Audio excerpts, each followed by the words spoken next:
Hello YouTube, I'm Aftab AFRIDI from YouTube and I'm back with another video. So in this video we're going to learn how to fix an iPad that is disabled. So why it gets disabled? Too many password attempts gets it disabled. So for people there are different kind of problems. It might say that it's disabled for so many hours or minutes, and for some people it says that connect to iTunes. So when you connect to iTunes, nothing happens. So the iTunes method would only work if you have a backup or something on your computer already done before the device was disabled. So then it can, cooperate with the device, but that's not the case for everyone. So if you're stuck in this situation, then you're in the right video. Okay, so first of all, I have this device right here. This is the iPad mini 3. So it works with any iPad or iPhone. Okay, so same method. So let's do it.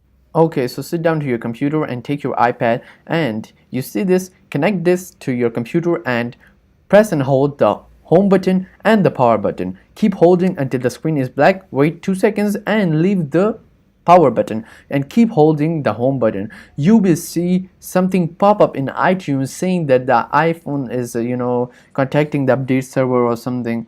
So yeah, and then click OK and click on restore iPad. Okay, then click on restore and update and the process will start. But I have the firmware already installed. You will wait for the iPhone or the iPad firmware to install, so that would take like 2 hours, or if your internet is fast then it will be done in under minutes. So but your internet cannot be so fast to download the file that is like 2.5 GB. Okay, so you have to wait. Patience is the key. And one thing that you should remember is that if you do not know your iCloud ID that you signed in before the iPad was disabled, then you are stuck, because this will ask you for the iCloud ID that was previously signed in. So that means that if you do not know the ID or the password, then your device will be iCloud locked. So do not do this before